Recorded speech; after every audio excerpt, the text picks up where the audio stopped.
around the country. And welcome, not least, to Zach Edge. We both are thrilled that we managed to get Zach Edge over here. Yesterday we had a whole day with Zach and our full staff. And we really have got some ideas and something to work on with. Zach has had some fantastic results in union organizing, not at first, actually he also failed at first, but learned and really have had lots of success.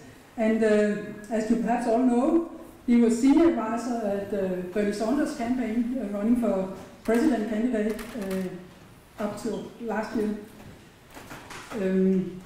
No doubt that the most important thing when you want to struggle is the idea, the issues, what are you going for?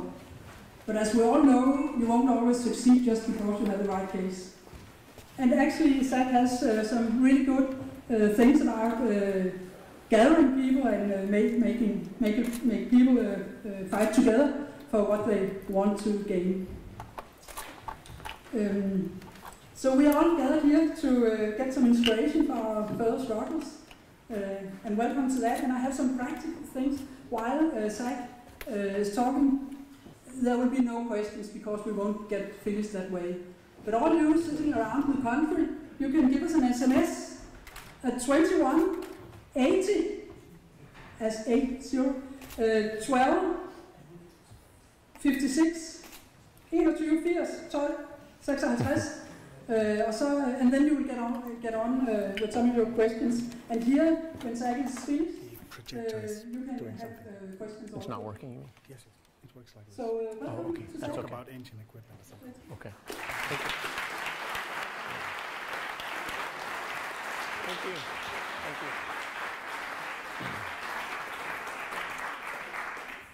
you. Okay, let's see. Can you hear me? Is this working? No? Does somebody want to make this work? If I stand over here, I'll just be in one place and I'll go crazy. So, but no, can you hear me now? Is this working? Quick question: with everybody around the country can also hear you. Well, well, this mic was supposed to work. Sorry about that. I'll try to stay in one place. I'll try. I've never done this before. Okay, so. So thank you so much for coming out. I mean, this is really incredible. If only the labor movement in the United States would listen to me, like this, right? And so I think if any of you like what I have to say, then come to America, and I will organize a talk, and the whole labor movement will come out to hear about what you have to say from Denmark. Okay, so that will really work. And before I want to get started, I want to say thank you to PROSA and FTF for bringing me over. It's, again, really just a huge honor to be here in the Workers' Museum. If I could go back to my 22-year-old union organizer self when I got started and told him that I was going to be speaking here at some point in my life, I would not have believed it. So, so thanks again for having me here. All right, so let's see if this clicker works. Oh no, it's at the wrong place though. Everybody close your eyes. Wait, is there some way we can move it to the first slide? You'll have to close your eyes. Okay, let's see. Oh, there, that works. Okay, let's see. Yes, all right, sorry about that. All right, so I want to start with a little bit of context before I get into the talking about Bernie organizing and the nuts and bolts of the organizing that we did on the Bernie campaign. I want to ask a question. Have any of you, because I'm in a different country, I don't know, it's a different culture, have any of you ever had a conflict with a friend or a partner or a boss? I mean, I've spent a couple weeks in Denmark total. It seems very harmonious, so I'm not sure what the answer is. And I'm sorry if I'm just throwing out stereotypes, but that's really the way it seems when you're a visitor here. So I guess, so that's a yes. So which is easier when you get into a conflict? Like when the conflict builds up and it gets bigger and more complicated and it simmers and stews, and then finally something has to give. Tell me which is easier, option A or option B. Option A is you get creative and you sit down and talk, You talk about ways that each of you might change, ways that you could change. You think about a way that your relationship might work better, and then you do the hard work of making all that change, and then you have a better relationship, a better life, better for everybody around you. Okay, that's option A. Sounds nice. So option B is you get angry, and you pull away from each other, and you start maybe getting a little heated and yelling even, and then you are farther apart for the rest of your lives. Okay. So which is easier, option A or option B in Denmark? Which is it? B. Okay, yes. Why is that? Even in Denmark, it's true, universal. Okay. So yeah, so that's, unfortunately, that's true. And, okay, so in my society, and sorry about this jiggling, that was, it's not I didn't build that in as an animation or anything into my, but I think it'll be fine. So in my society, this is really one of the biggest conflicts that we're facing. And the dark blue line is productivity, workers' productivity. They're making more and more stuff. Their technology. And the light blue line is wages. So, and where they diverge is 1970, right? I know that something similar is going on here. It's going on all over the world. It started a little earlier in the United States, because we were really jumped on the neoliberal bandwagon right away as soon as we could. And so people are angry about this. So how did we react? Did we do option A or option B? This is another way of looking at it. This is union membership declining from 1967 to the present. And you can see we're down to like 10%. In the private sector, it's more like 6%. And so now I know you're asking yourself, why are we listening to this guy from a labor movement that just disappeared?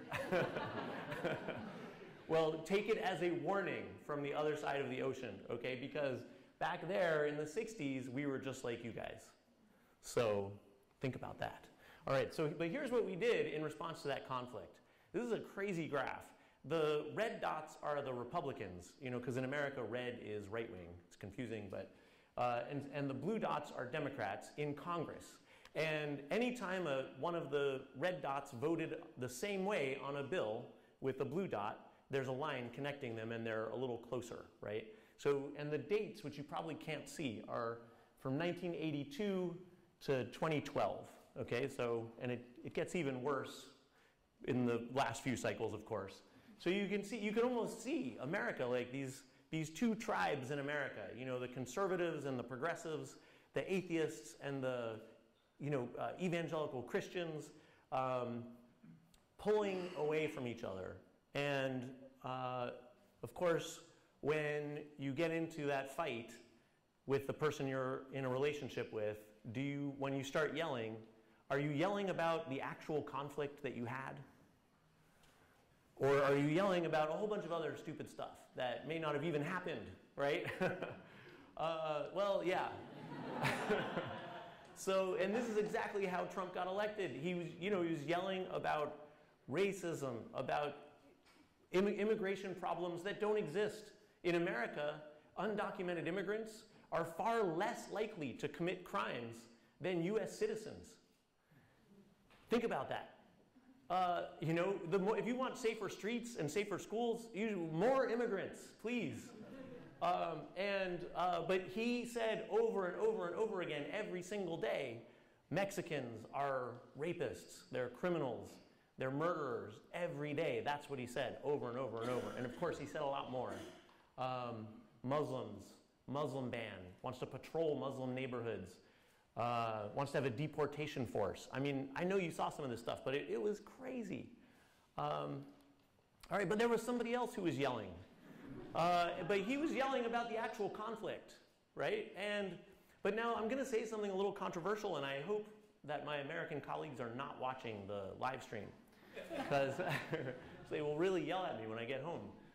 But I think that part of the reason why Bernie didn't get all the way is that he was just yelling about the conflict. And yes, he was actually offering some solutions, like health care for the pretty small minority of people in America who don't have access to health care. It's very important, but most people wasn't the biggest issue in their life.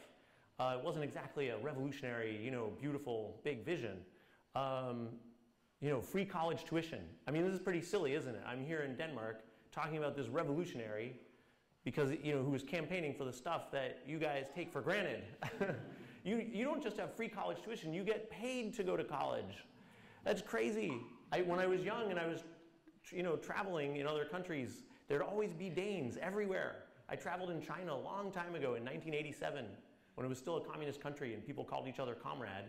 And wherever you went, there were tons of Danes. Like, I was at this one little place and like one Dane showed up and then another and another, and we were in the middle of nowhere. There were no other foreigners. And I said, how is this possible? And they said, we save up the money that we get for going to college and all year, and then we come backpack around Asia. So, okay, it blew my mind. All right, so Bernie was yelling about the conflict, right? That's great. But unfortunately, when it's a contest between two arguments, between two complaints, and when one is about class and one is about racism and nationalism and xenophobia and hate, guess which wins? Every time. When I look through history, every time it's hate and xenophobia and fear, right? Every time. So a lot of people say that Trump won because, America is just a racist nation through and through. Now, I have to say, yes, America is a racist nation through and through. America was founded on a lot of good things and also a lot of bad things, including slavery and racism, right? We actually kind of invented modern racism in America. And so then how did this happen, right? If that's the end of the story, if America is racist and therefore Donald Trump, if that's the end of the story, then explain how Barack Hussein Obama won the presidency. This was the state that made Donald Trump president, Michigan. In our crazy system, comes down to states. And this is the state that made Donald Trump president. 57% to 41%. That's Obama winning with 57% against war hero John McCain, right? 8 years later, here's what happened in Michigan. Donald Trump wins by a few votes, right? And if you actually look at the numbers that are jumping around there, it's almost 3 million people voting for Obama in 2008, and it's far less people voting for the winner, Donald Trump. It's 2.3 million people voting for Donald Trump 8 years later, right? So, Obama, was president for 8 years, and so some people say, yeah. Here's what happened while, we need to take a look at what actually happened while Obama was president, right? How did Obama win that election? Earlier, just a second ago, I said that when it comes down to a contest between two complaints, the one about race and fear wins over class every time. Well, Obama did talk about Wall Street and Main Street and talked about class concerns, but he also just had this soaring, beautiful vision and message. And, when we look back, we do say, wait, what was he actually talking about? What were the specifics again? Because I think we missed that part. It's true, but when we were there in the middle of the campaign, Obama was really inspiring us with this huge, beautiful message. And so that's part of what I'm talking about today, is that if we want to defeat these crazy right-wing forces that are rising up all over the world, we're going to have to think a little harder about like a big, positive, beautiful message. Well, this is what happened. Unfortunately, when Obama became president, he forgot about that big, beautiful message, and he just governed like a super centrist, right? He gave us Obamacare, healthcare, right? But I don't know if you know this, but Obamacare was first called Romneycare. The Republican that Obama ran against in 2012. Mitt Romney was a governor of Massachusetts, a Republican governor, and he first implemented Obamacare, but they called it Romneycare when he implemented it as governor of Massachusetts. It was a plan that came out of a super right-wing think tank called the Cato Institute. That's Obamacare. And it's not a public system at all. It's a system that forces us to pay private insurance companies billions and billions of dollars to make them rich. And we get fined by the government if we don't pay them. It's kind of nuts. And that was his big thing. That was his big accomplishment. And so this is what happened when he was president. When he governed like a centrist, without that big, beautiful vision, maybe then the racism kicked in, because it's all there was. And so the Senate, while he was president, the Democrats lost 10% in the Senate. They lost 20% in the House of Representatives. They lost 20% in state legislatures. And they lost 35%, 36% actually, of the governors in America. And so this is what the American political landscape looks like today. Those dark red states are states where the Republicans control everything from the top to the bottom of the ticket. And it's a huge majority of the states. There's only 6 dark blue states that, where the Democrats are in full control. And all of them except California are tiny states, as you can see. Now, don't even bother trying to read this, but what this says is that if you ask Americans, you know, what do you actually think about race and ethnicity and immigration, they're actually, the majority of people are okay, right? And that's not to say that racism isn't, again, you know, woven through every little nook and cranny of our society, and all of us in America it is. But if you ask us who we want to be, we say, the majority of us say, no, we don't want that. That was one of the ways Obama won. Same thing with immigration. 76% of Americans, according to surveys, are basically pro-immigrant. It depends on how you ask, you know. Majority of the people didn't fall for that stuff about undocumented immigrants being criminals. So my theory that I want to throw out here, and this is, you know, is that the way, if we want to defeat these forces of the right that are rising, this is something that we need. And my little bit of critique that I have from our own campaign, for the Bernie campaign, was that we didn't have enough of this. We need this, and I'll talk more about this later.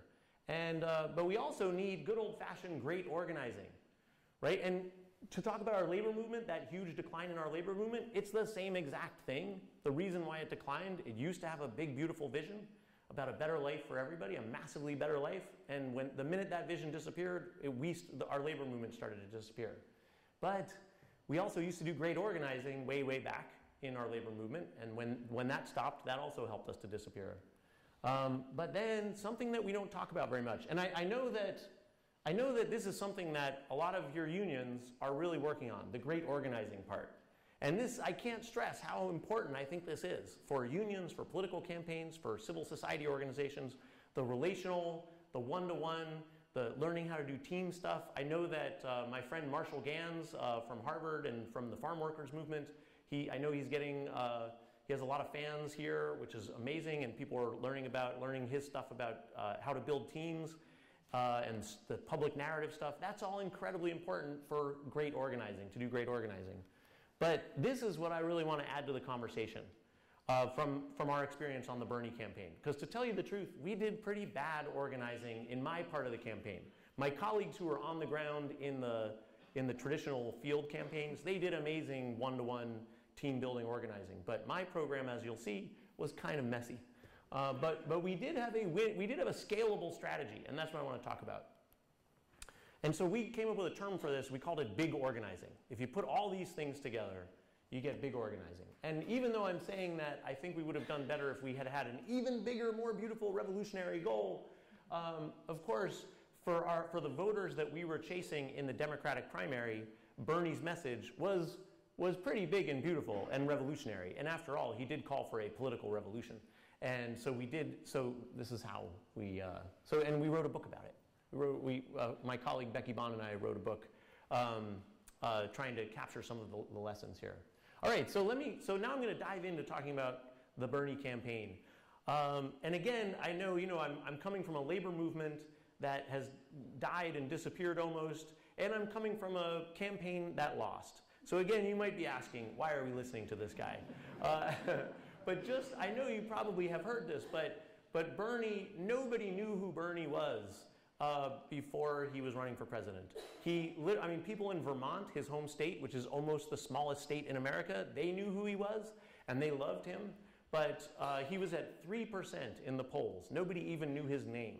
And there's all kinds of things, as you know, that are weird about Bernie that made him an unlikely, or made him an unlikely presidential candidate to do well and to succeed. He was older than anybody that had ever run for president before. He never tucked his shirt in. His hair was flying all around. He was Jewish. There's never been a presidential candidate who's Jewish who got very far.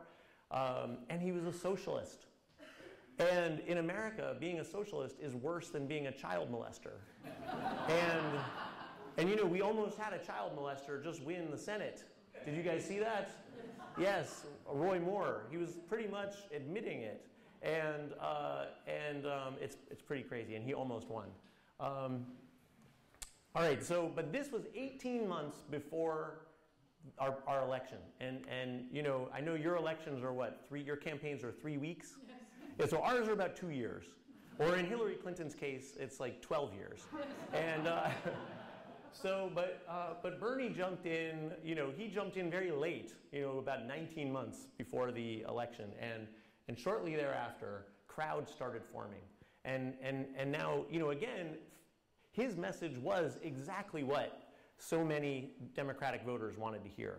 And so they came out. And when I saw this, I said, wow, this is amazing. We're going to have a movement around Bernie, just like we had around Obama and even John Kerry. So I worked on these campaigns. I led the online program for Kerry. I helped set it up for Howard Dean. And I did some tech projects for Obama around organizing similar sort of experiments, similar to what I'm going to talk about with Bernie. And so around each one of these, and a few other campaigns too, there were these mass movements developed. So we started, in America, it's this bizarre thing, but we have, because of the weird way that our presidential campaigns work, we are able to build mass movements around these candidates. And the parties can't do anything to stop us, because these candidates run their campaigns outside of the party.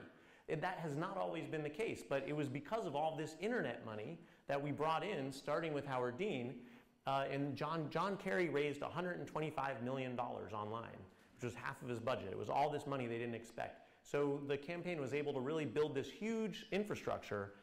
The Democratic Party kind of in some ways doesn't exist, in terms of real infrastructure. That's something I'll also get angry people yelling at me about, but it's true.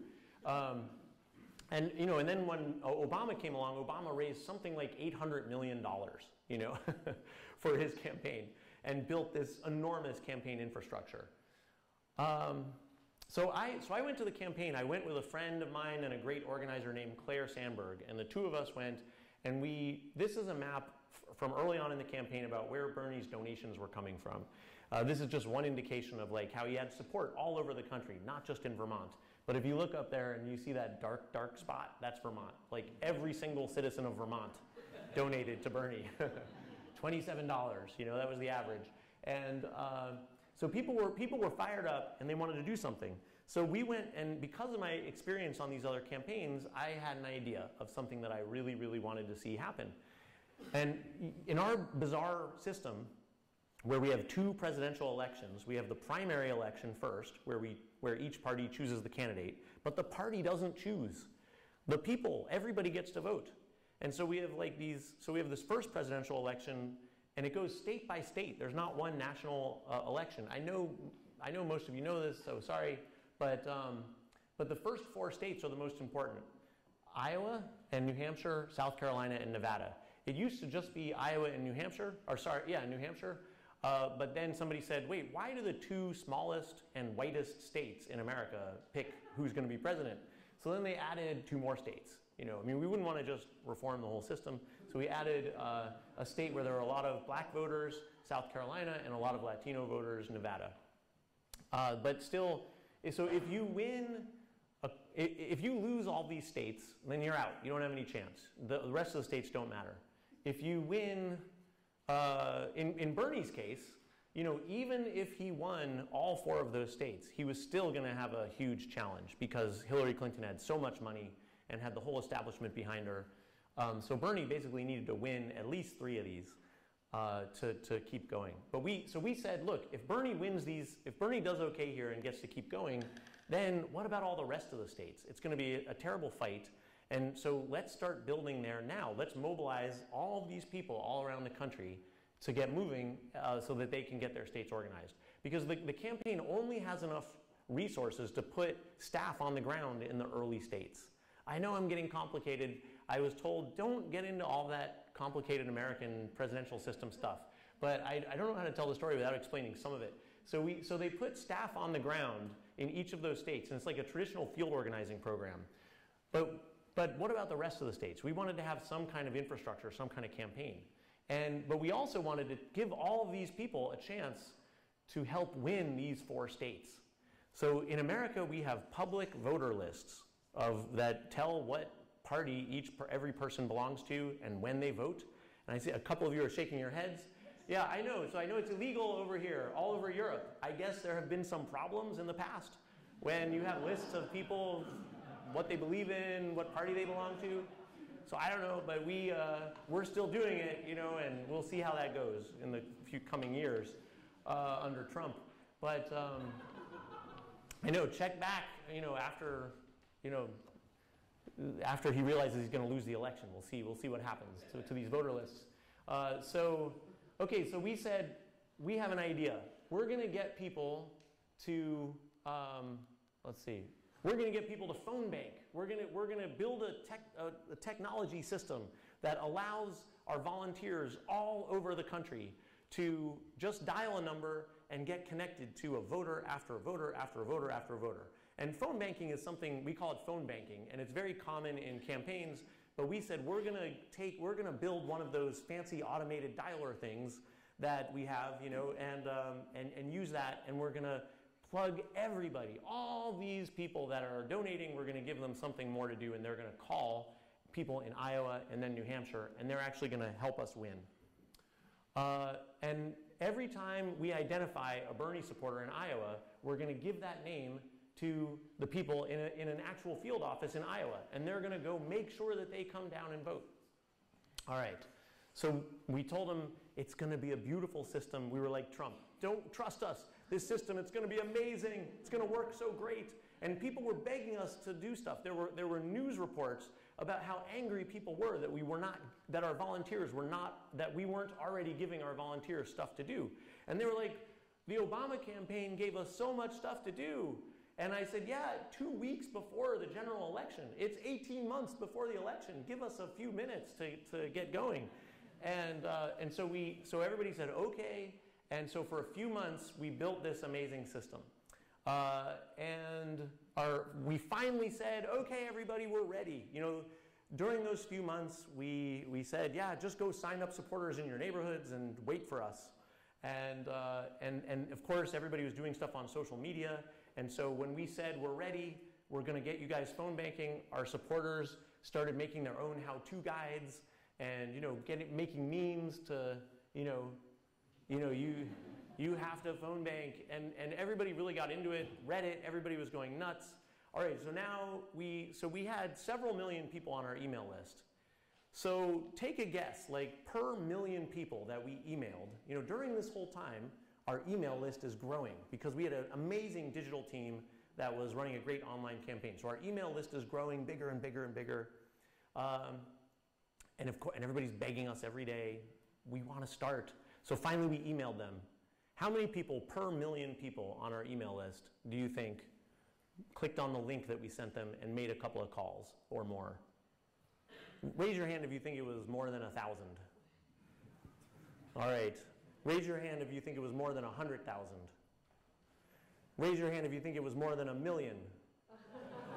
A few. There's some optimists. Okay. So I'm sorry to say, but it was 0. Some of you, the organizers are like, I know, I knew exactly this was coming. Yeah. So now I'm exaggerating. It was like 3 dozen. But 3 dozen out of several million. I wish I could tell you exactly how many million, but we're not allowed to say how big the email list is. So So this is very frustrating. And now, you know, when we told the campaign leaders that about this beautiful scheme where we were going to mobilize all these volunteers, you know, these were like guys from the old days, you know, winning campaigns for Bernie in Vermont, you know, old school field organizing types, really amazing people.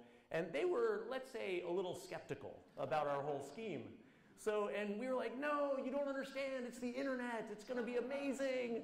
Volunteers. And they were like, oh, we know volunteers. You know, we've been organizing in Vermont. Vermont is like home of the hippies. You know, it's like the hippie state. And they're like, we know volunteers.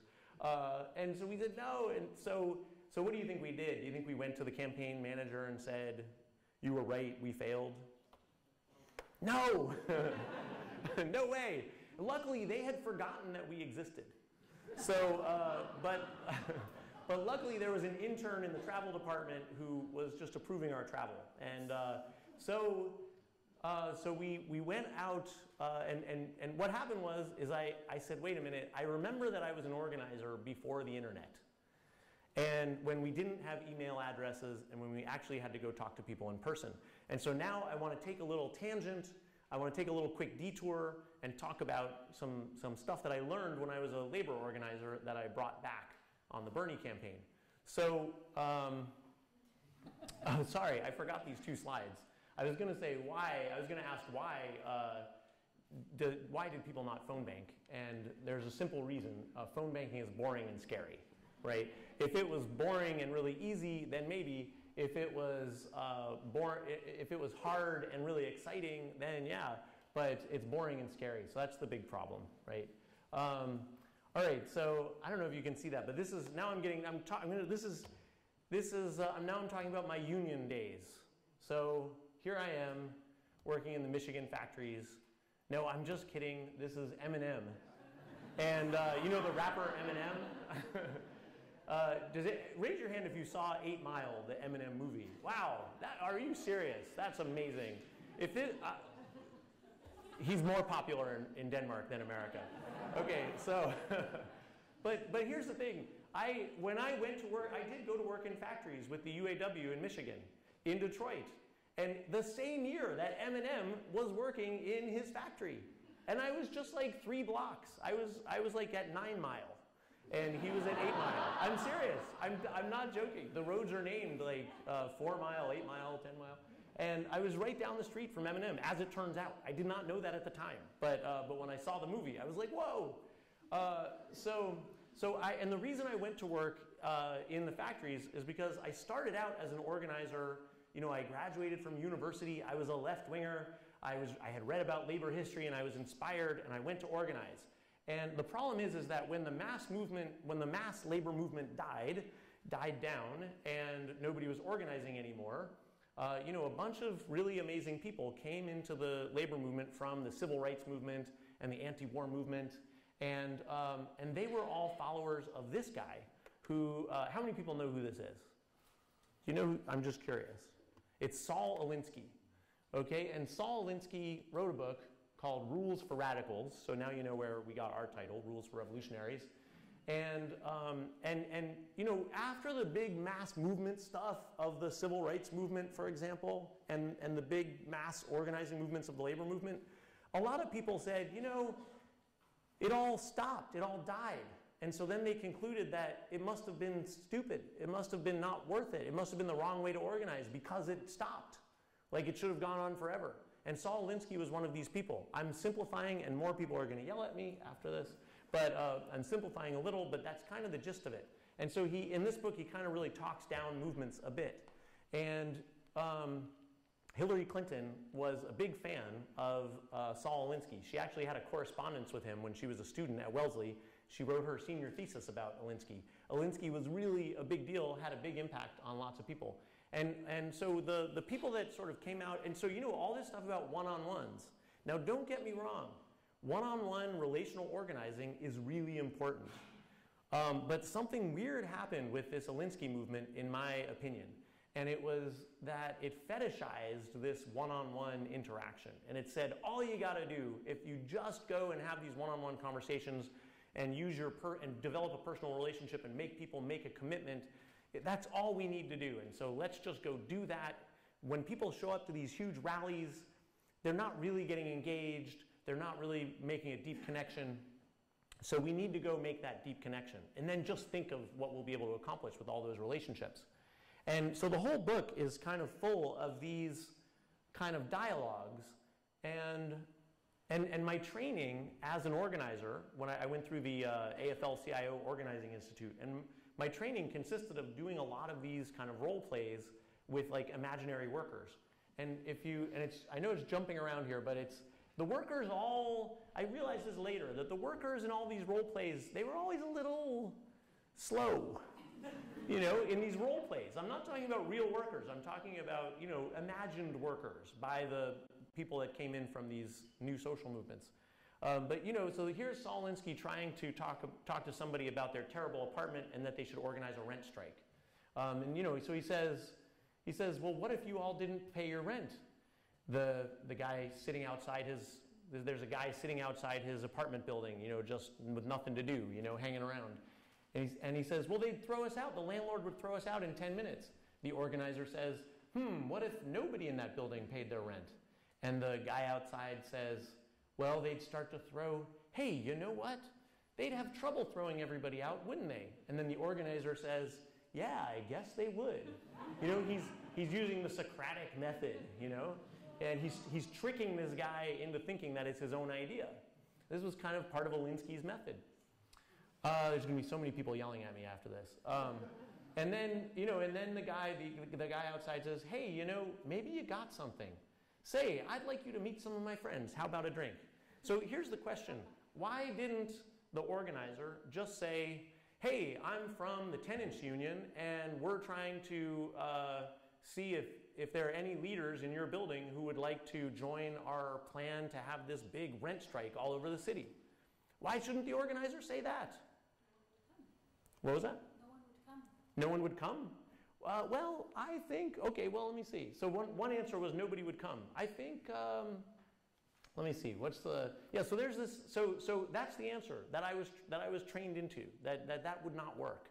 Now, let me say, I do think it's true that it would not work with that guy who was sitting outside with nothing to do. Because somebody who's a real community leader in that building was not going to be just sitting around outside. All the characters in Saul Alinsky's book, all the worker, you know, tenant characters in Saul Alinsky's book are like these deadbeats hanging around with nothing to do, right? But, you know, we know that the leaders in that big public housing block, they're taking care of kids. They're, you know, resolving differences between people. They're out doing all kinds of stuff. They're busy people. So what I would have done was, well, this, not when I was 22, but later on, I would have asked that guy, who are the leaders in the building? And then I would have tried to get them together. But there's this idea of the ladder. Raise your hand if you've heard the ladder of engagement. Okay, yes. So, you know, the idea is that take this guy who's hanging out outside the building and try to get him to do something little, you know, like come to a meeting. And then give him something a little tiny bit bigger, and he'll do some more and more and more, and he'll climb up this ladder of engagement until he's a, you know, wild-eyed revolutionary or something. So the idea was that you know, as the organizer, the way I was trained into it, you're supposed to take this person and you're supposed to have a one-on-one with them and build that relationship and everything, which again is a very, very important thing to happen.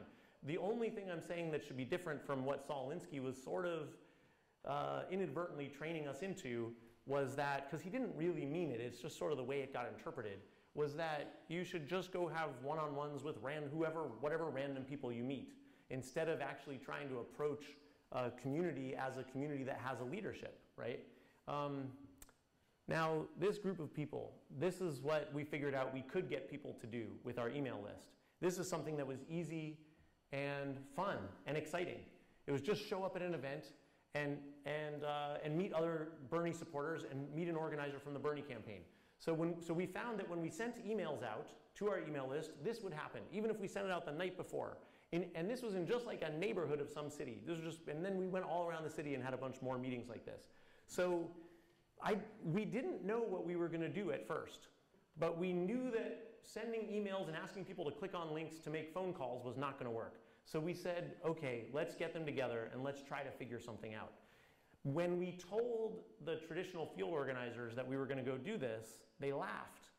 They laughed at us because they knew that the only way we could get these people to do anything useful was to have a one-on-one with each one of them. You see what I'm saying? And to develop a personal relationship. And then to use that personal relationship to get them to make a commitment. And then one-on-one to follow up and get them to do something bigger. And you know, the team model that got developed with the Obama campaign, you know, and before that actually, with Marshall Gans and a lot of other people, that's a scaled up version of the idea of doing one-on-ones with everybody here. In that model, what I should do is I should find some of the leaders here and do one-on-ones, develop a relationship, make commitments, and then get them to make commitments to build a team and lead some of these people. But even that model requires doing one-on-ones. Now look, again, don't get me wrong. How many labor union staff are there in Denmark? Somebody told me it was like 30,000 or 40,000? 20,000. 20,000? Okay. That's a lot of people for Denmark, right? So that you can do a lot of one-on-ones. you can have a lot of coffee with people, and you can get them to, you can develop personal relationships and get them to make commitments, and you can get them to build teams, and that's going to be huge and amazing. So I'm not asking you to give up on any of that, but understand that we had 46 states that were our turf, and we had 2 staff people in the beginning. A few months later, we had 5 staff people total. So if my job was to sit down and have coffee with each one of these people, nothing was going to happen. So we needed to find a scalable model. But I don't want you to think that I'm saying you shouldn't do those one-on-ones. You should, but let's see what you think about how maybe you could scale it using some of these techniques that we developed. So, you know, we had meeting after meeting, and the problem was, let me go back here. So when I asked these people, I said, okay, we sent you a link to phone bank, and we told you in the email that phone banking was really important, and that it was going to actually help us win this campaign. And you didn't click, and you didn't phone bank. But now that I've told you how important it is to phone bank, raise your hand if you will go home and click on that link. Everybody raised their hand. And we said, great! And everybody cheered. And we said, okay, go home. And how many people clicked on the link at home? 0. So we started trying things out. We said, okay, who will volunteer to hold a house party? And then at their home to do phone banking, and then everybody will go to their house, and you'll all make each other do it and encourage each other. Who will hold that house party? About 10% of the hands went up. We said, great, give them a big round of applause. Go home and use our super simple system to enter your event on our website, and then everybody RSVP for their event, sign up for their event. How many people did it? 0. So we gave up. No, we didn't give up. We kept going. We tried things out. Because, you know, there were 2 reasons why we kept trying. One was because we had an unshakable faith in the people and their ability if we would just give them a structure to do this. And the other reason was that the campaign manager was going to give us such shit if we went to him and told him that he was right, and he was just going to laugh and hold it over us, and it was going to be humiliating. So we kept trying. And so here's one thing that we tried. We took these big sheets of paper, and we put them up on the walls, one for each neighborhood of the city. And then we said, okay, so we gave them the big pitch, and we said, great, now go to those sheets of paper and work with the people in your neighborhood and decide who will hold the phone banking parties and work it all out and make a commitment to each other. And then we went over to the sheet at the end of the meeting, and we rolled it up, and we said, who's going to be responsible for this sheet? And it had all the people's phone numbers on it, you know, and we gave it to that person. We said, you're in charge. You see everybody? Okay, great. Go home and do it. Nobody did it. They still didn't do it. So we still didn't give up. We kept trying. We had more meetings. That says Bernie Sanders meeting. You can't see it too well, but this is a huge meeting in Oklahoma City. I mean, the most beautiful thing about the campaign, you know, these are not meetings where Bernie was showing up. You know, this is just like a no-name staffer, you know. And in Oklahoma City, huge number of people came out. You know, Oklahoma City is really conservative. You know, this is we would hold, like, we would go to a city like, you know, Santa Cruz and hold like 3 of these meetings all over town in one day or in a couple of days. Lots of meetings. Okay, so here. So we tried something else. We tried an altar call. I'm just curious, raise your hand if you know what an altar call is. No, nothing. Okay, so it was invented in Europe. It's a Christian thing. It's like a revival thing. And so people, I wonder if you just have a different name for it. But so it's when in a church, we have half the country is like evangelical Christian. And so you say, okay, who's ready to commit their life to Jesus? Stand up and come down, and people come down and they pray, down here at the altar. So it's an altar call. And people, even if it's the 90th time that you're committing your life for Jesus, you come on down. And the preacher is very disappointed, and if nobody comes down. It's an organizing technique. You're getting people to take a step. And so you can't see it, but because it's jumping around, and we have only bad photos because we were so busy, and there was only one of us staffers at each one of these events usually, so we had a hard time getting photos. But there's a bunch of people lined up front there. So we would say, all right, now who's ready, who wants to hold a phone banking meeting at their home? And people would raise their hands, and we'd say, stand up. And they a little uneasily, they would stand up. And then we'd say, great, now come on down. And they were like, what? And so you see they're holding sheets, but can you see the looks on their faces from where you are? they're like, I said I was willing to hold a phone banking meeting. I had no intention of holding a phone banking meeting, No, what am I doing up here? This is crazy. And we were like, give these people a big round of applause, yeah, all right, And, but then you see what they're holding? They're holding sign-up sheets. And because what we realized, paper, right? We were trying to do the online organizing thing and putting it into the system. No, we needed to get it on paper because then we could take the paper. And we could, and we were blocking the doors, right? So we were getting the paper, before they left. And so we would take the sheets, and then we would enter their event into the system. But there's all these little techniques. So the point I want to make in the next couple of minutes, hopefully, is that when I got trained as an organizer, as a union organizer, there was a basically kind of very fixed set methodology that my mentors, that my trainers practiced, and they taught it to me. And they could teach me the exact techniques that would work and that would allow me to organize a union. And so one of these techniques was, you go visit all the workers at their homes, and you do the one-on-one and you convince them to be for the union. But you had to get into their home. You had to have them not send you away, because there's a lot of anti-union people in America, and they might send you away. I actually got shot at a couple times. And so you have to get into their house, right? So one of my mentors taught me, it was this sort of Jedi trick, like that Jedi mind trick, where you just sort of open the door. You just sort of take the screen door from their hand. They're holding it. You just sort of take it, and you just sort of walk in. And they back up. And they're like, what's going on here? And you just keep walking in as you're talking. They don't know what's happening. And the next thing they know, they're sitting on their couch and signing a union card, So there's a million little techniques about how to keep track of all the workers on a wall chart, but also a card file so that you could see where they work on the wall, but then you have a card file. This is before computers. It was better before computers.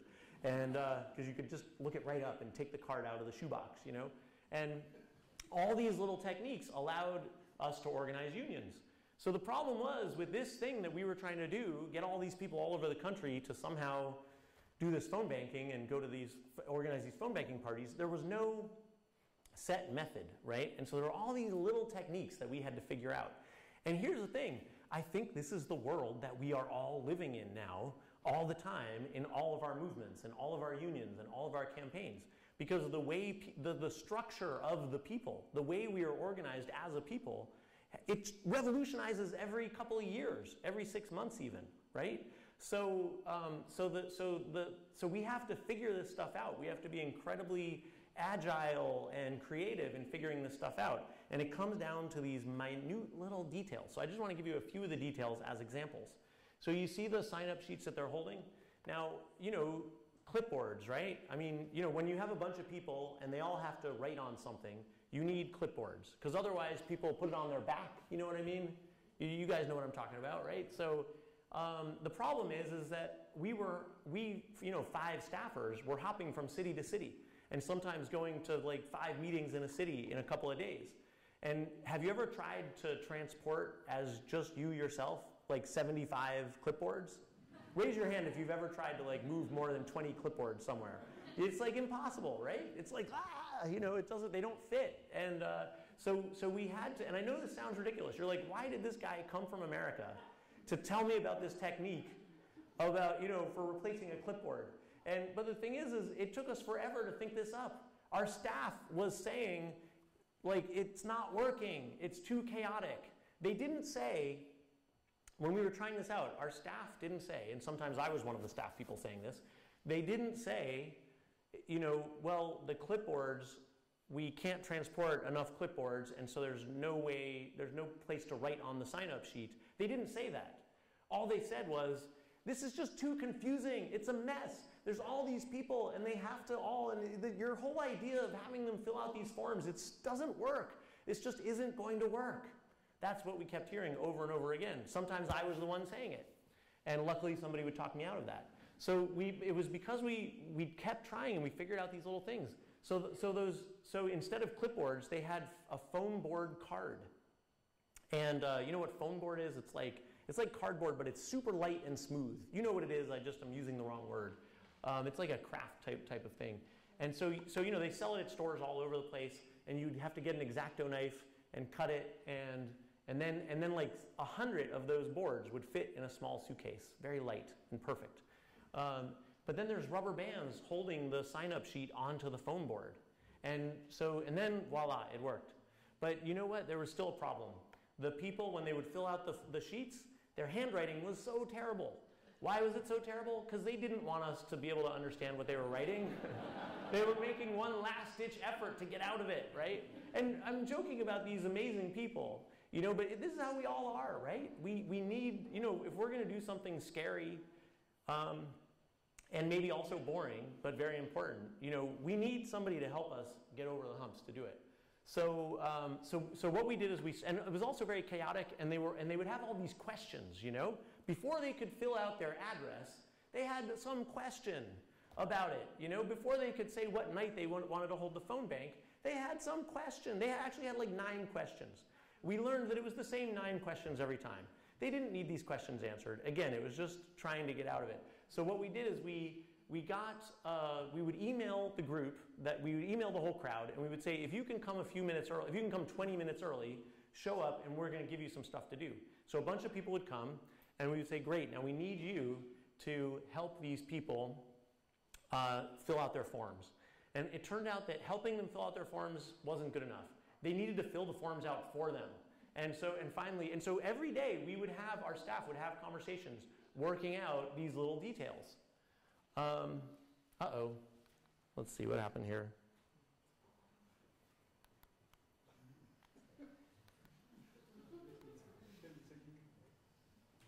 Uh-oh.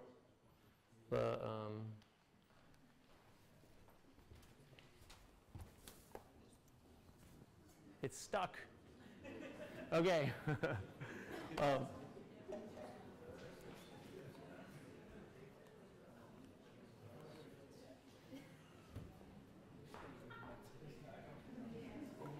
This is an example of one of those details. So, yeah, okay, great. Here we go. Okay, so I'll give you one more detail. See this sign-up sheet? So, so often we have such low expectations for what people are going to be willing to do. We thought, well, it's so hard to get these people to do these phone banks that, we just asked people to do one. It never occurred to us to ask them to do more than one, like to do a weekly phone bank. But then somebody said, I'd like to hold one every week. So we said, wow, okay. So we added a checkbox to the sign-up form, weekly. I want to do it weekly.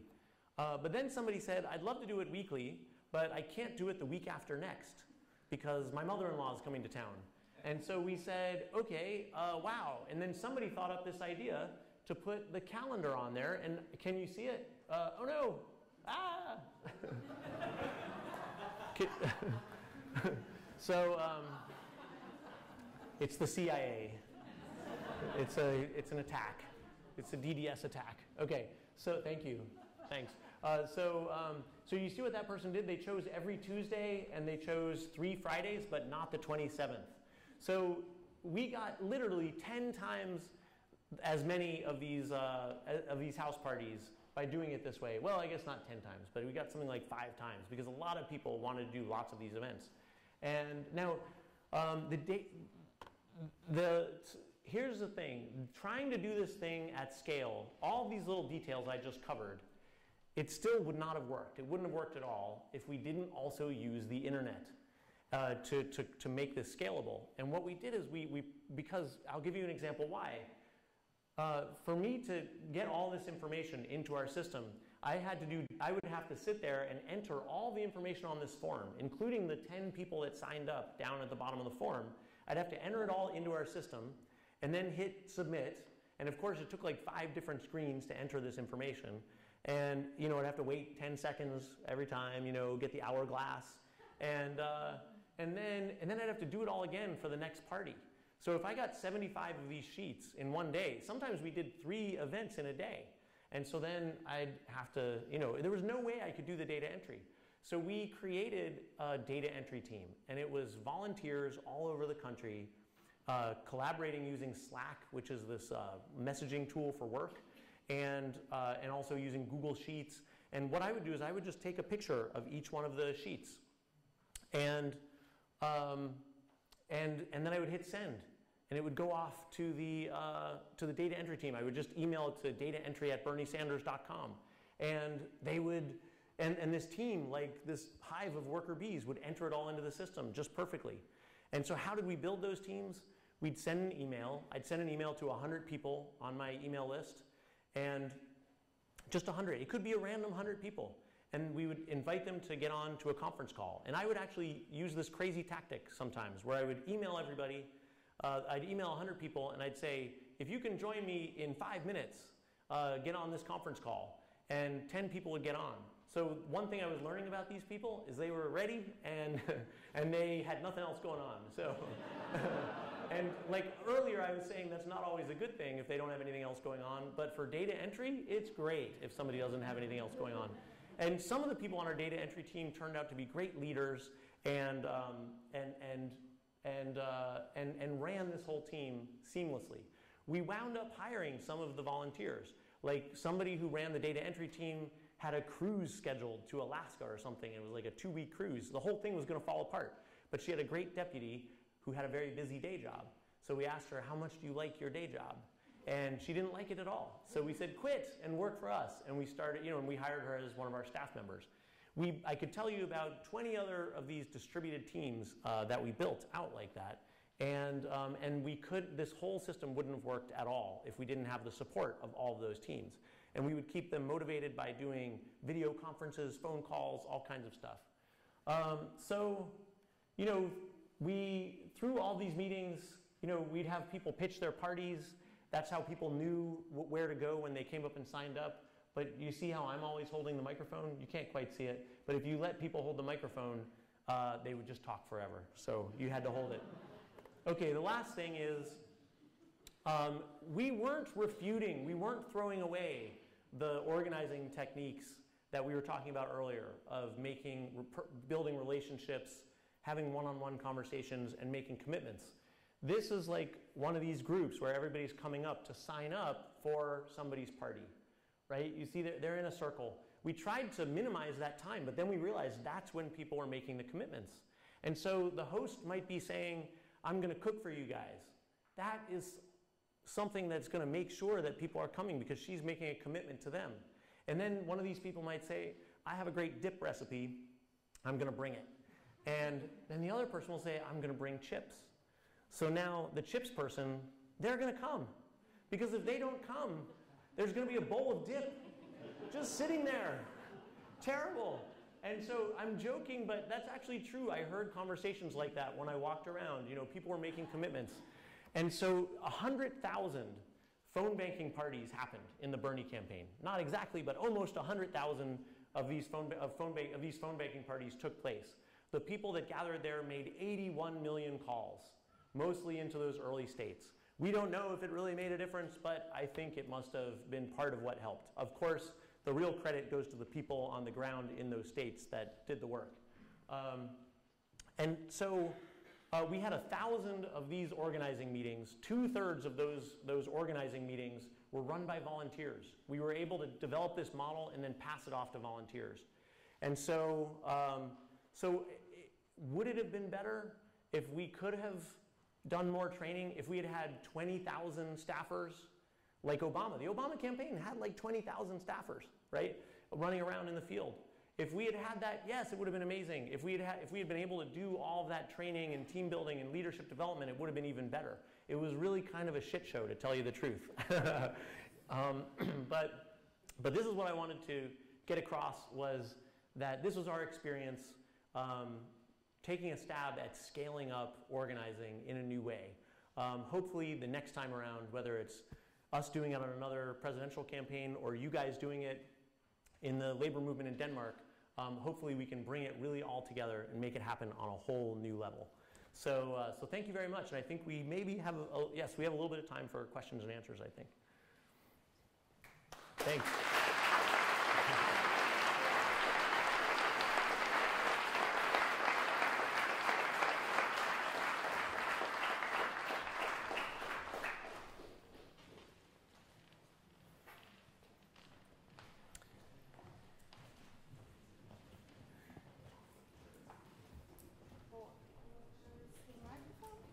Oh, I was wondering that.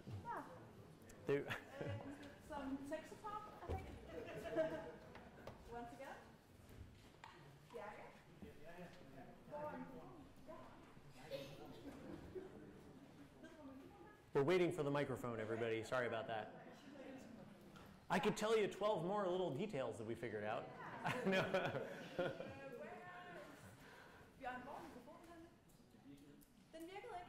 Okay, so everyone who's going to ask some questions are going to come up here and... Okay, or I could repeat the question, should I? Okay, all right, so, all right. But do you want to moderate who, Yeah. Okay. Yeah. Questions? Ja. Skal jeg bare tale højt, eller Ja. skal jeg komme derop? Bare tal højt på engelsk. Rejs dig op, gerne. Ja. Okay. So, I was wondering if you could say a few words about what you see as the biggest difference about how you guys organize the campaign and how Trump has run his campaign. So the question was, what's the difference between how we organized and how Trump organized? The amazing thing about the Trump campaign was that there kind of was no campaign. Like, there was no campaign on the ground. Now, that's a little complicated because the Republican Party does have a lot of infrastructure. It has more infrastructure than the Democratic Party. So there was, and over the years, supposedly, and this is probably true, the Republican Party got really good at doing field organizing. They do it in their own way. It's a lot of it comes out of the churches because the whole evangelical church world went hard Republican and hard right. So, and the churches are amazing at organizing, their own people. So maybe there was a lot of good field organizing that went on just in the normal way that the Republican Party does it. But the Trump campaign, they had no ground troops. Like in the primary, when the candidates do not get any support from the party, it's just their own campaigns. Trump literally had almost no staff on the ground at all. And he lost Iowa by a little bit to Ted Cruz, the guy that was sadly phone banking for Trump. And Trump was like, yeah, I hear there's something called a ground game, and I don't know, So, but I think this is a really, really interesting topic, though, because when you look, and a really scary topic, because when you look at the rise of fascism in, Europe and America, we had a pretty strong fascist movement in America that nobody ever talks about. But when you look at the rise of fascism, there was a character that was a lot like Trump. Trump has a lot of the same traits and tendencies, and it's actually true that he kept a copy of Hitler's speeches by his bedside and read it. This is according to his ex-wives and others. And he actually has commented on this, and he said, yeah, but a Jewish guy gave it to me, which turns out not to be true. The guy who gave him the book of Hitler's speeches said, "No, I'm not Jewish,"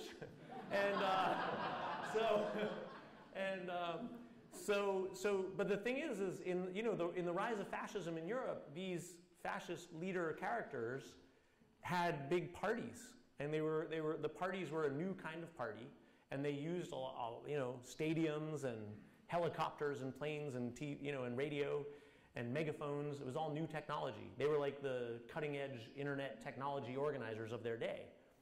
So Trump did all of that, same kind of character, built up the same kind of movement, and did it without any party organization. So I don't know if there are any Hannah Arendt fans. Are there any? Raise your hand if you're a fan of Hannah Arendt. So yeah, I'm probably just saying it wrong.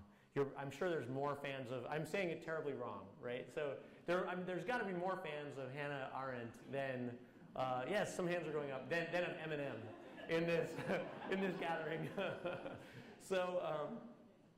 But she wrote about how there was this rise of this truly mass movement that was like disorganized. The masses were not necessarily, party members first and foremost. They were just, they were rootless. They were disconnected from everything, and then they got connected into these awful parties.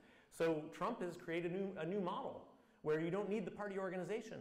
Everybody just comes out to stadiums, and everybody just puts Trump stickers on their cars and starts attacking people of color, as happened. After Trump got elected, we had this huge wave of violence against immigrants and people of color and women also. So I think so I know that's a long answer to your question, but he didn't have a campaign, but he's inventing a whole new kind of campaign, and that's terrifying. Yeah, in the middle down here. Yeah. Maybe yeah, they can't see you, I think. So maybe go down there. Yeah. My question is how you now are working on transforming the momentum of the Bernie campaign into a more sustainable movement, I would say. So the question was, am I or is anybody working on maintaining the momentum of the Bernie movement? And so here, again, a little bit of observation of how politics is changing. Because in America, these mass movements are developing outside of parties, led by individual leaders. There seems to be this pattern, and this is another thing that will get me yelled at, but there seems to be this pattern of the movements going away as soon as the campaign is over. Now, maybe if they were run inside the party, maybe it would make the party stronger. But it's interesting, if you look at Britain, Jeremy Corbyn, all these young people signing up for the Labour Party, they had to fight their way in to the Labour Party. Do you all know about this? Yeah, and the party was trying to change the rules to keep people out. They're like, no, we don't want people. And now, because all these Blairites in the party, didn't want any of these Corbynites, and they didn't want any of these young people. And so, but now Labour is the biggest party in Europe, I hear, by membership, by actual membership. And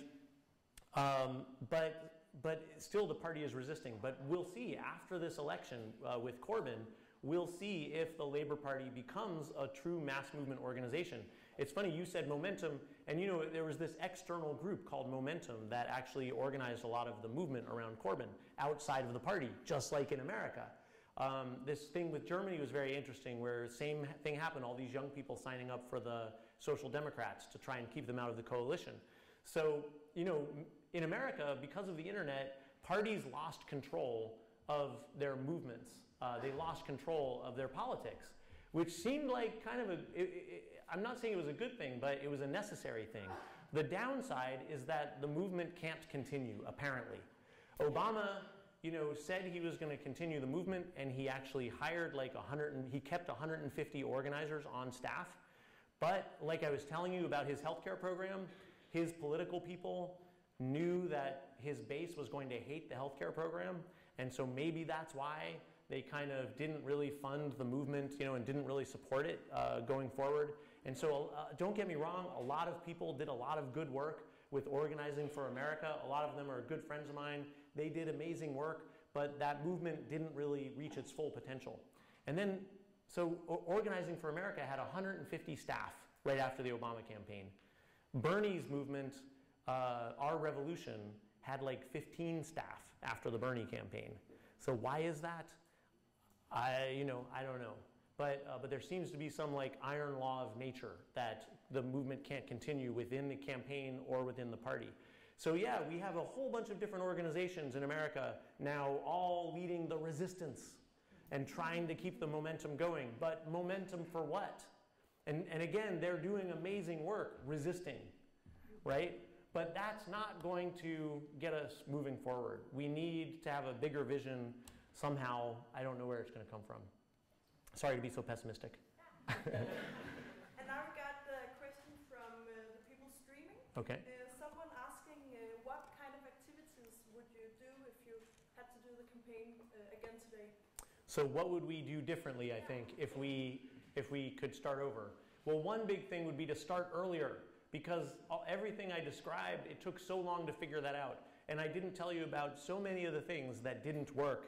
You know, like our phone banking system, I said it was so cool and amazing. Well, it was. It allowed people to make 81 million calls, but we probably would have made 300 million calls or more, you know, if a few things had worked better. So the more time, the better. That would have been one big thing. And, you know, I just would have been, and if I could have done something else different, I would have been a way better organizer and manager and leader. Yes. Yeah, I'm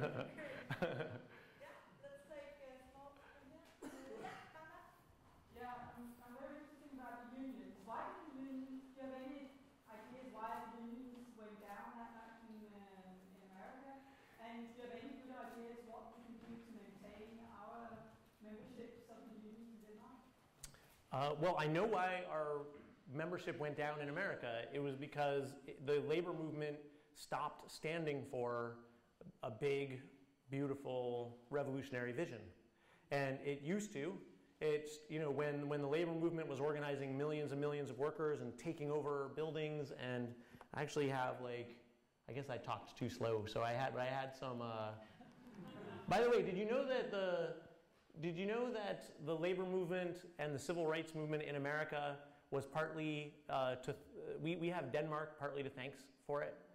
That this is Miles Horton, who came to Denmark in the 20s. And he was inspired by the folk high schools. And so he went back and he founded the Highlander Folk High School in Tennessee. And that's Rosa Parks being trained at to be part of that whole movement. So that was inspired by this leader who came here in the 20s to Denmark. But what I was going to get to was the sit down. So this is when workers in America were taking over their factories. There was, you know, the sit down strikes, and millions of workers seized their factories in the 30s and said, you know, we've got your capital. You know, you need to give us a weekend. You need to give us a 40-hour work week. Workers didn't have lives. You know, in one of the factories I worked in as an organizer, the schedule was 12 hours a day, 7 days a week. We have factories like that in America. And people work there because they get paid overtime and they can pay off their medical bills. That's what everybody was doing there. Or their student loans. Seriously. So I felt what it was like to not have any life. And I didn't feel like I felt like my whole life was being stolen away from me. It was only for 1 month. So, so these people said, we want life. They were not asking for a raise. They were not asking for a little more control over their work schedules. They were asking for human life, right?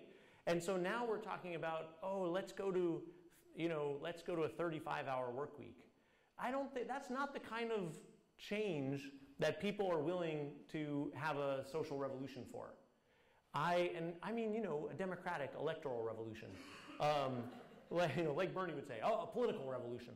I think we need to be talking about going to a 0-hour work week. And don't laugh, because you didn't laugh, but usually people laugh. You know, these Silicon Valley industrialists are the ones talking about a 0-hour work week. The left is not talking about a 0-hour work week. Why aren't we?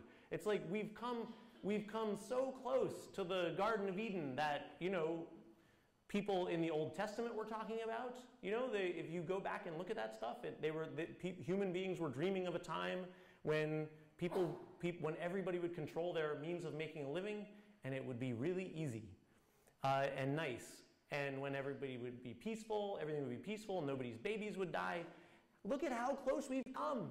And now the people that own and run the economy are starting to talk about how the technology that they're building is going to make it possible for people to not have to work.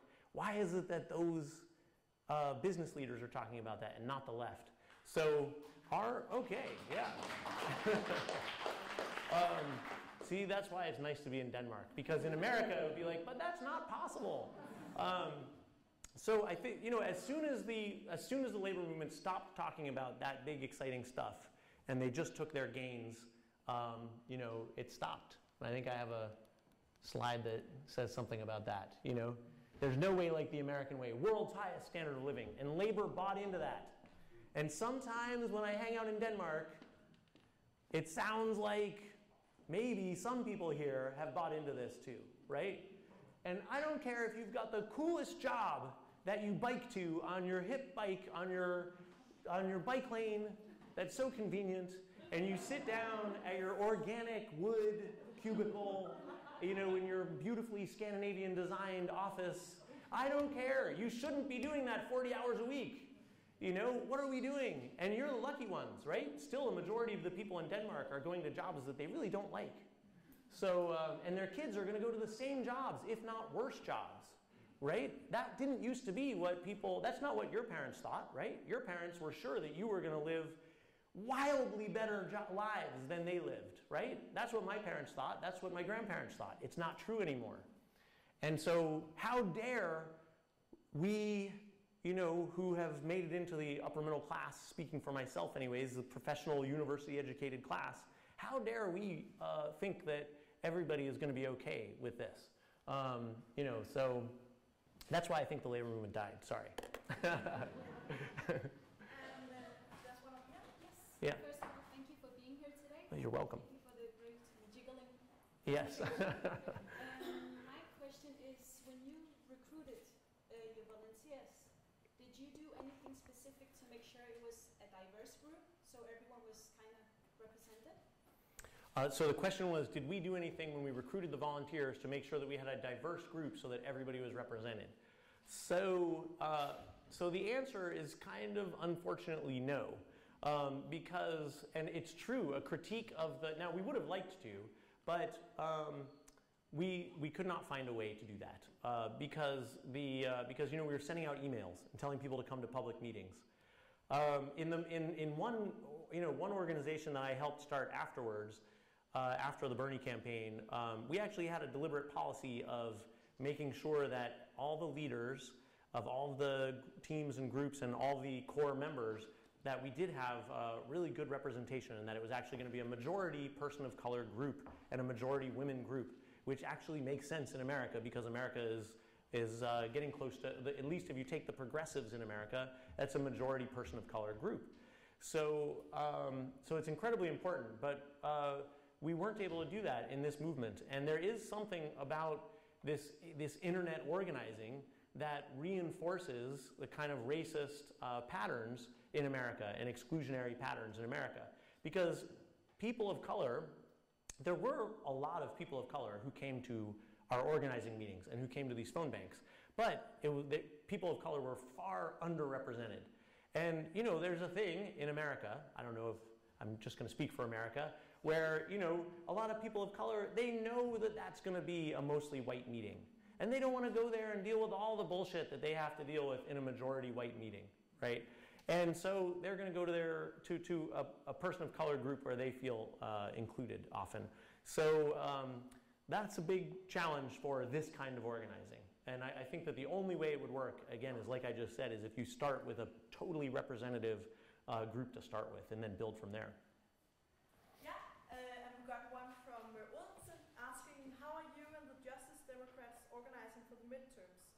So Justice Democrats is So sorry, the question was, how am I and how is Justice Democrats organizing for the midterm elections that are coming up in 2018? And so the project I was just talking about was called Brand New Congress. It's still going, but we also kind of rebranded and relaunched as Justice Democrats when Trump won. Brand New Congress was this sort of post-partisan idea, kind of complicated to explain. It didn't make as much sense after this Republican, quasi-fascist revolution.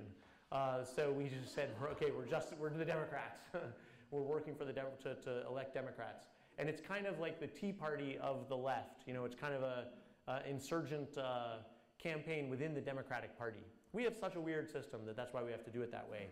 And so there are 50 Justice Democrat candidates running. There are 469 members of the Congress, including the Senate, that are up for re-election. And so we have a block of 50 candidates that are running together. We wanted it to be 400. We got to 50. And I think this is a new way of approaching politics and party politics in America. So the question was, how is it going? I don't know. Ask me in the midterms. Ask me after the midterms.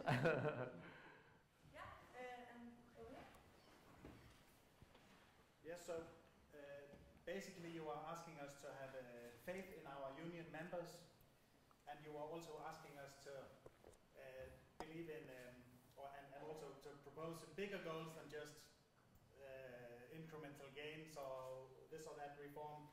You are asking us to have high goals.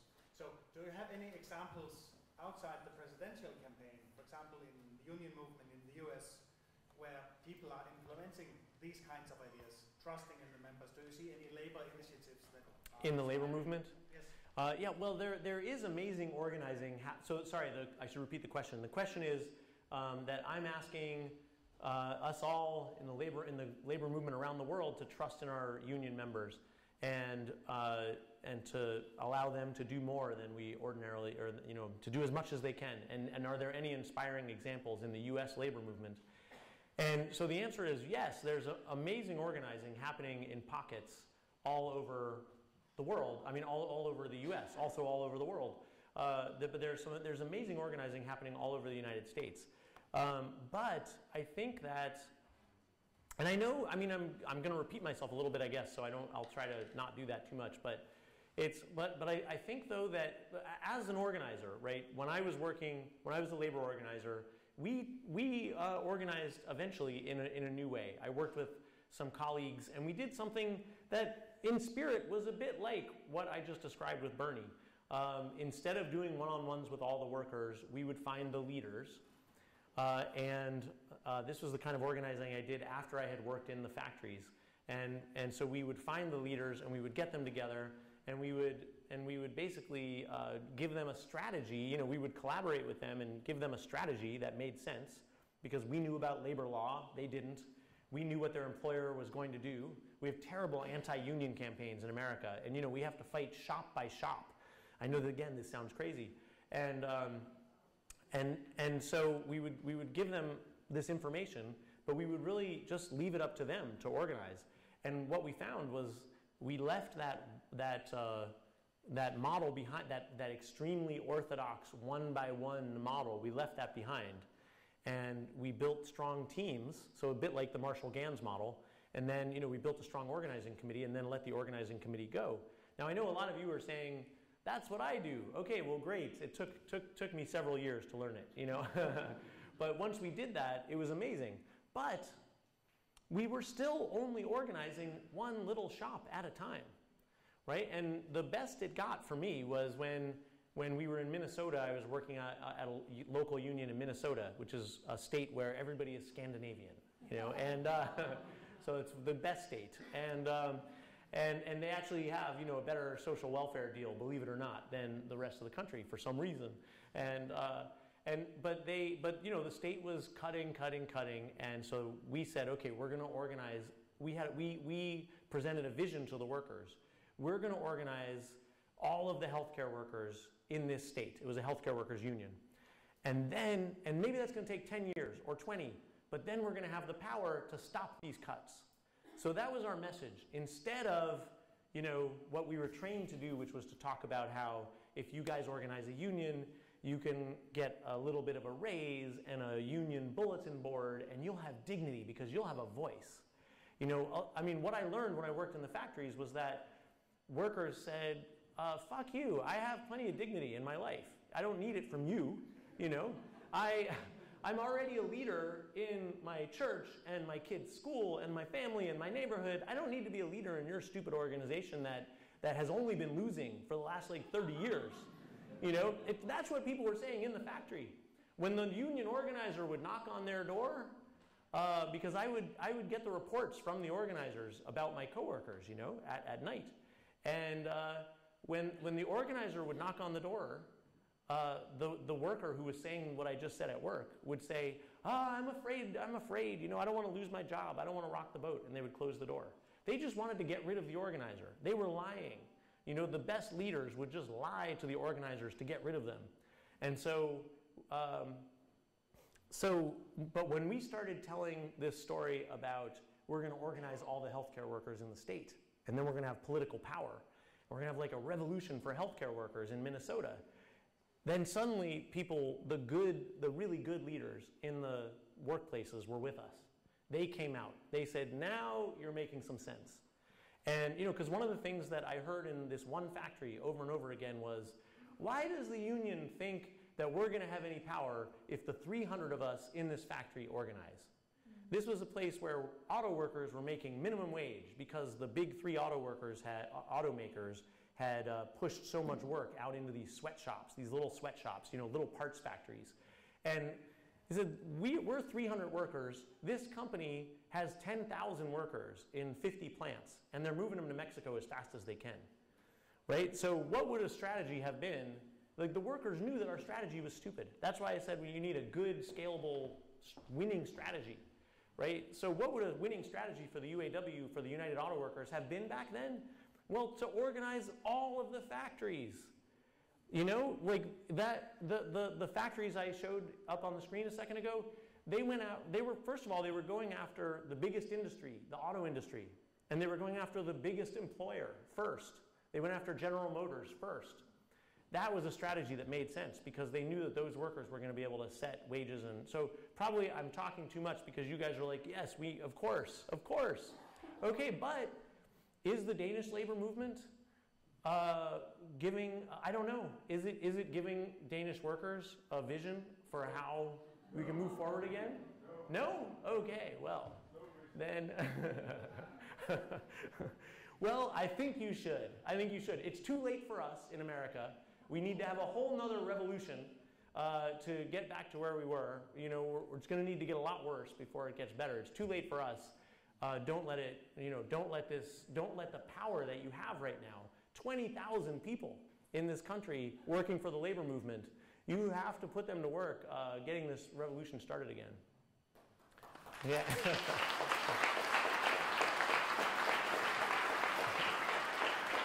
I humbly suggest. Well, it's just, I'm getting a bit nervous from what you're saying because you're kind of calling Trump fascist.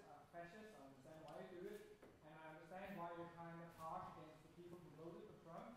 But in my opinion, if you're going to get a revolution, if you're going to win again, if the Democrats are going to get a new president, you've got to convince those guys who voted for the Republicans that they're okay and that you want to do something good for them as well.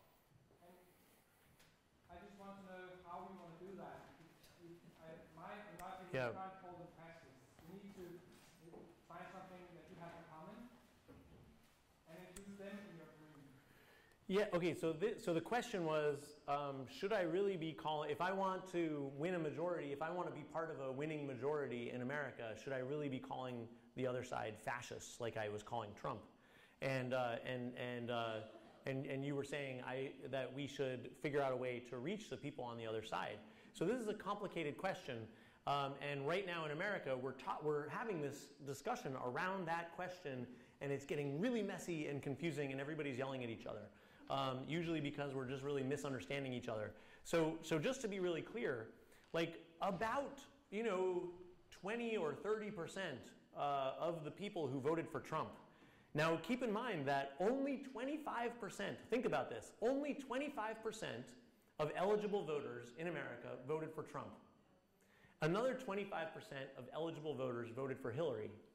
And so what I'm saying is that, in my guess, and I live in a red area. I live in a red area. It sounds different over here. I live in a conservative, I live in Trump country, right? I live in a really conservative, rural, evangelical Christian area. It's my wife's hometown, and I'm really there. And, and it's a beautiful place, and people are wonderful, right? So I'm saying, in my estimation, that something like 20% of the people who voted for Trump, which I can't do the math, but this is a tiny percentage of the American population, they are super, super racist. And no, we should not be talking to them, because they are primarily organized, their brain and their mentality and everything is primarily organized around racism and xenophobia. They hate people of other races and other nations. They really do. Okay, but I'm only talking about this small minority of the population, very small, right? Every society has people like that. I hear that you've got this party here that is getting like 20% of the votes. Like, see, it's really hard for me to estimate how many of the people voting for Trump are actually really bad. But you have a party that actually has this brand on its forehead, and you know exactly how many people are voting for them, right? So, you know, I think it's something similar in America, maybe. Now, and I think, okay, I know I'm getting myself into more trouble here with you, but it's hard when you're coming from another country. But so no, we shouldn't reach out to them. But most people who voted for Trump did not vote for him, believe it or not, because they were primarily racist. We are siloed into these bubbles, you know, where it's called somebody wrote a book, a friend of mine wrote a book called The Filter Bubble. And you know, that social media only presents, you know, information from your friends and the stuff that you want to hear about. And so there's this hipster Christian coffee shop in the city near me, the little tiny city, Springfield, Missouri. And there are these hipster evangelical Christians, you know, who really believe in Jesus and have the Bible, and everybody in this coffee shop has their Bibles out and they're studying the Bible. They're discussing, you know, if you guys are laughing, this is just normal. This is just my town. And they're debating, you know, issues of Paul and what did he really mean. And this is how it goes. This is what it's really all about. And these are really, really good people actually in this coffee shop. They are like, you know, some social justice warriors. These people are social justice warriors. They're fighting, you know, to stop human trafficking, and they care about all this good stuff and poverty, and they get involved in all of this anti-poverty stuff all over the world. They're amazing people. They're going out and welcoming they're the ones welcoming the refugees to our community, right? It's these Christians, right? And so I said, how did people in your church how did they vote? This was the day after the election. We were all a little surprised. How did people in your church vote? And they said, yeah, I mean, probably half of us didn't vote, and yeah, the other half probably voted for Trump. And I was like, but how? How could they have voted for Trump? And he said, well, you know, I mean, Hillary, Trump. And I started talking about some of the things that Trump had said. I said, how could you guys have voted for Trump when he said this? And I said, what about those tapes where he was bragging about assaulting women? And they said, what are you talking about? What tapes? They had never heard about the tapes where Trump was recorded saying all this stuff. They had never heard it. They had never heard Trump call all Mexican immigrants rapists and murderers. They didn't think he had said that. So they didn't like him, but, you know, lesser of two evils. So that's part of what explains. So yes, a lot of people voted for Trump just because he was a Republican, and they always vote Republican, you know. And yes, you're right. We need to reach those people. You're absolutely right. But it's a little bit of a complicated question, so that's why I kind of went on.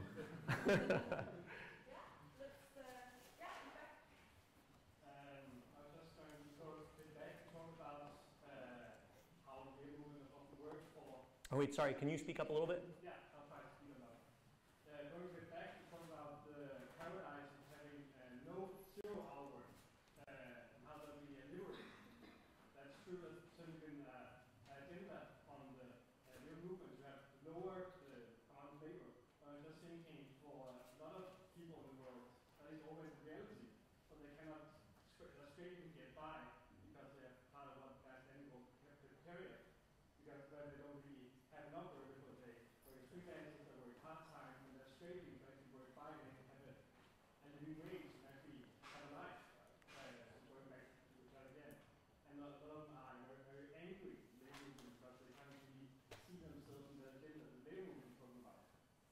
So wait, let me make sure I'm understanding your question because I can barely hear you. But are you saying that I'm talking about we should have a vision for 0-hour work week, but around how can we be talking about that when around the world there's probably 1 billion people that have a 0-hour work week, and that means that they're starving. And so do we really have, is that really the right goal? Is that right? I certainly know here in Denmark there's a lot of, you can see this in the whole working market, that actually both from unskilled and also all the way up to the universities, that people are not really, not secure enough in actually their employment. So, yeah. like, we don't really have the seals of what the neighborhoods and say, what should we do about this? Right. Just if the response is to say, okay, even this work, I don't really think it's going to be a solution. Well, so let me, I think that your question is exactly the reason why campaigning for a 30-hour work week, I don't think that that makes sense. Because when working people hear that, first of all, if you've got one of the cool jobs in the Scandinavian designed hipster place, you're like, no, I don't want to work 30 hours a week. I like my job. I need to get it done, right? And I know that feeling, and I work a lot more than 40 hours a week because I like what I do. And but everybody else in America, they're like trying to get as many hours as they possibly can. So talking about a 30-hour week doesn't make any sense to people. And back when we had a campaign for the 8-hour day, it was a global movement, right? This was the internet is not what made mass movements possible, because that was a mass movement back in the 1890s that dwarfed everything that anything that we see today. In that global movement for an 8-hour day, they were saying we want an 8-hour day, but we want to get paid the same wage every day, right? We want the same amount of money, but do half the work. And so the reason I say 0-hour work week is, like, in America and maybe in Denmark, I think that that's the kind of thing, like, we should at least be talking about how we need to have a radical transformation of the economy. Like, in America, workers are really aware that automation is going to take away their job. In Walmart, where everybody shops in America, there's like 57 aisles. It's like this vast, space, and there's all these aisles where you check out. And every year, more and more of the aisles are automated, no workers. And people talk about that. I do these focus group discussions with working class people where I live, and they talk about that. And so they know that Uber, they've all gone to work for Uber, and they know that their job is disappearing from Uber. Truck drivers is the #1 job in America. It's the most common job. There's like 5 million truck drivers. All those jobs are going to be eliminated in the next some number of not very many years, right? So people are talking about this, and so if we say, oh, we're going to slow down the automation, that doesn't make any sense to people either. So I think we need a big vision about how we transform the whole economy. And yes, is the left anywhere near being able to articulate that vision? No, but I think we should be. I think we need to get there, and I think it should be a global conversation too. The kind of capital and the standard of living, and anyways, you know what I'm saying. We need a massive transformation of the economy all over the world. We're miles away from being able to talk about that, but we have to start working on that. Let's do one last question. One last question. Yeah. Hi. You talked about the media and how we kind of stay in our own bubble and we cannot listen to what others say, right? How do you still think that we can imitate on social media? Because if we cannot reach those that don't think like us, and it doesn't even make sense that we keep sharing things. And, yeah. Right. So the question is that the media has changed. Social media and because of the filter bubble that I was talking about, it's hard to reach people that don't already agree with you, right? So how do we organize using social media, or how do we organize in this new media world where it's hard to reach the other side? Is that right? Yeah. How would you do it? How would we do it? But first I want to say that if we just organize the people that do think like us, we'll be fine. If we give them a reason to come out and vote, we'll be fine. You know, like those numbers I showed early in the presentation about how 75% of Americans, if you ask them, are basically pro-immigrant. If we could just get them to vote, you know, 25% of eligible voters voted for Hillary Clinton. So how do you get people to turn out? So I know I'm a little bit dodging your question, but how do we get people to come out? You know, how do we use social media to inspire people to vote? We need to have a big, really beautiful, exciting, inspiring vision. And then we need to, you know, organize and get the details right and do the one-on-one. And there was actually this thing called face banking. So, you know, we did phone banking, and then Bernie supporters actually started doing, volunteers on their own started organizing face banking using Facebook. And they used some crazy elaborate system where they would, you know, it's kind of like, you know how on Facebook you get these spam people that don't really exist reaching you sometimes and inviting you to stuff. And so they were doing that, but they weren't spam and fake. They were real Bernie supporters, and they were figuring out just how to reach all their friends of friends and all that. And they, you know, and they were sending them when to vote and where to vote, sending them their polling location. It was amazing. So I think, you know, it's going to be really hard to reach people that totally disagree with us on social media. I think that's just the reality. I don't know if that will ever change. But again, like, let's not get hung up on that. You know, the people of Denmark on the whole are amazing, wonderful people. The people of America are amazing, wonderful people. All we have to do is give them a reason to come out and just do this one little thing.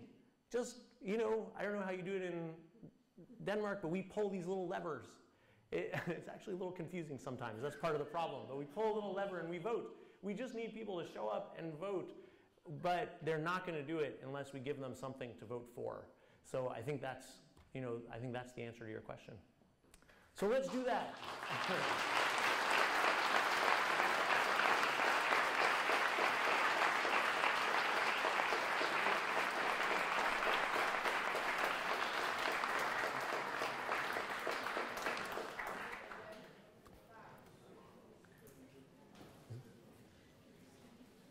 Is that it?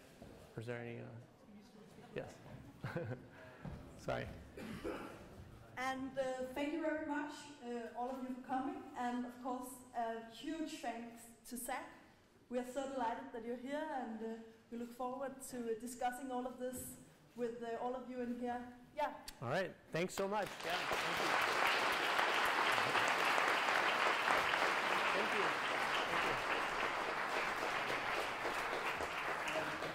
If any of you are interested in continuing the discussion, me and Troels and Lea will stand up now and wave energetically